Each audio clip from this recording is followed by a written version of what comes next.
Sécurité et prospérité chez vous, que la main de Dieu et la grâce de Dieu soient sur vous. Nous bénissons encore le nom du Seigneur pour ce dimanche qu'il nous offre. Et le Seigneur, dans toute sa grâce, nous a permis de passer vraiment un très bon culte. Je suis encore là ce matin pour un bref résumé de notre culte. Nous sommes toujours en train de parler sur le grand thème qui est déclenché, le cycle de la prospérité et de la richesse. Et aujourd'hui, nous allons parler de pourquoi est-ce que Dieu veut que nous soyons prospères et riches en tant qu'enfants de Dieu. Pourquoi est-ce que Dieu veut que nous soyons riches et prospères en tant qu'enfants de Dieu? Permettez-moi de vous lire un texte dans la Bible, parce que nous sommes des enfants de Dieu, la parole de Dieu est notre constitution. Je vous lis Matthieu 22, le verset 2. La Bible dit ceci: le royaume des cieux est semblable à un roi qui fit des noces pour son fils. Matthieu 22, le verset 2, qui dit: le royaume des cieux est semblable à un roi qui fit des noces pour son fils. Ici, cette parabole a été utilisée par Jésus-Christ pour révéler, c'est-à-dire que l'importance, pour révéler, c'est-à-dire la gloire du royaume des cieux.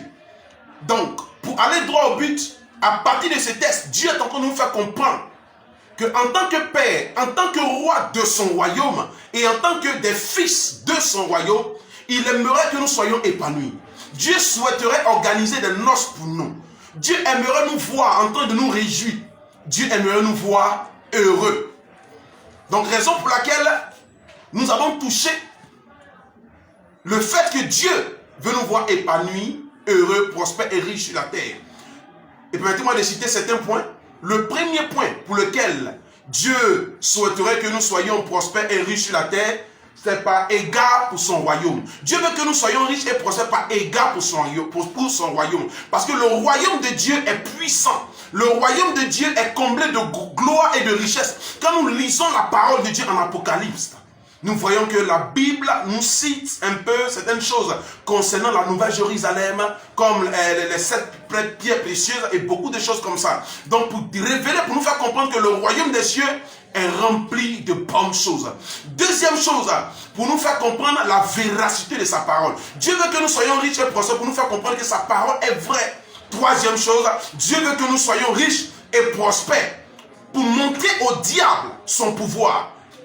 Aussi, pour que nous puissions établir notre domination sur Satan, sur le diable et sa postérité.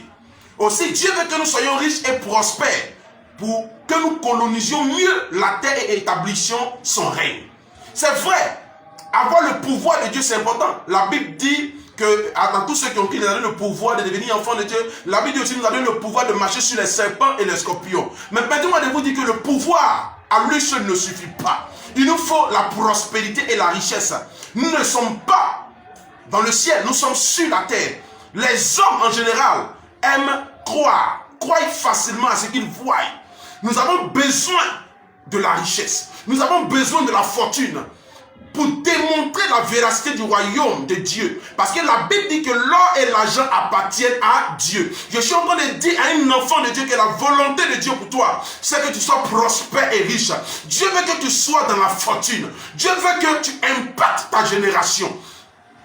Dieu veut, de par nos actions, de par nos vies comblées, que son règne soit établi partout où nous sommes. Que ce soit dans notre vie professionnelle, que ce soit dans nos affaires, dans notre quartier, dans notre voisinage. Dieu veut que de par nous, son règne soit visible. Donc, à partir de ta vie, les gens auront la preuve de la véracité du royaume de Dieu et de sa parole. Tu se sois pleinement béni. Que la grâce de Dieu soit sur toi. Passe un très bon dimanche. Vis et règne éternellement.